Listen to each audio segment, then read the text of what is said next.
Example 6 करते हैं, ठीक है।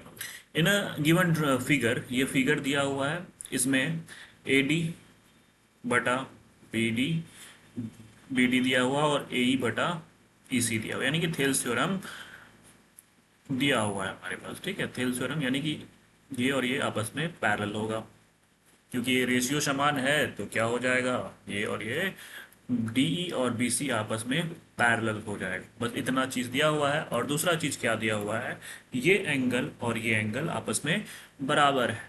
तो प्रूव करने बोल रहा है किसको, A B C is an isosceles triangle, isosceles triangle, ठीक है। आइसोसेलेस ट्राइंगल का मतलब होता है, देखो आइसोसेलेस का मतलब क्या होता है ये समझ लेना चाहिए हम लोगों को।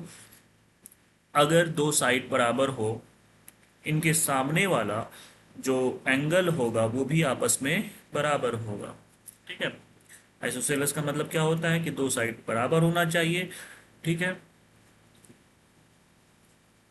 मान लेते हैं, इसका उल्टा भी हम लोग कह सकते हैं, क्या कह सकते हैं कि अगर दो एंगल बराबर हो गया तब भी ये आइसोसेलेस ट्राइंगल है। एंगल बराबर, दो एंगल आपस में बराबर हो गया तो क्या हो जाएगा, आइसोसेलेस ट्राइंगल हो जाएगा। इसके सामने वाला साइड ये हो जाएगा और इसके सामने वाला साइड ये हो जाएगा, ये दोनों आपस में बराबर हो जाएगा, ठीक है। तो ये आइसोसेलेस का प्रॉपर्टी है। तो अगर हम यहाँ से दो एंगल को आपस में बराबर कर दें तो काम मेरा बन जाएगा। चलो काम बनाते हैं।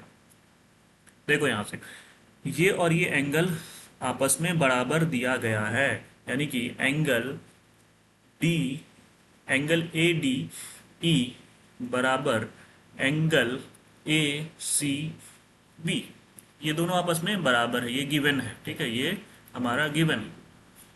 अब देखो यहाँ से ये वाला चीज़ देखो, ये दोनों तो आपस में बराबर पैरेलल है।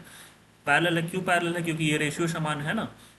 ये देखो ये पैरेलल लाइन है, ये कौन सा लाइन है, ये पैरेलल लाइन है, ठीक है। और ये एक ट्रांसवर्सल लाइन है, ठीक है। तो ये और ये एंगल बराबर होगा ना, क्यों बराबर होगा, ये दोनों आपस में करस्पॉन्डिंग एंगल है, ठीक है, करस्पॉन्डिंग एंगल है।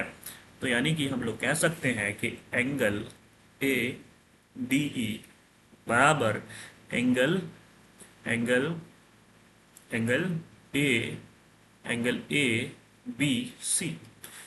तो यहाँ से एल एच एस दोनों का बराबर हो गया तो हम लोग कह सकते हैं कि आर एच एस भी आपस में बराबर हो जाएगा, इसका ये और ये भी आपस में बराबर हो जाएगा। ए सी बी बराबर क्या हो जाएगा, एंगल ए बी सी, ये आपस में बराबर हो गया, यानी कि एंगल बी और एंगल सी आपस में बराबर हो गया। अब हम लोग पहले भी डिस्कस कर चुके हैं कि अगर दो एंगल आपस में बराबर हो जाएगा तो उसके सामने वाला जो साइड होता है वो भी आपस में बराबर होता है, यानी कि ए बी सी में क्या बराबर हो गया, ए बी बराबर ए सी, जिसकी वजह से ये क्या हो जाएगा, कौन सा ट्राइंगल हो जाएगा, आइसोसेलेस ट्राइंगल, आइसोसेलेस ट्राइंगल, ठीक है।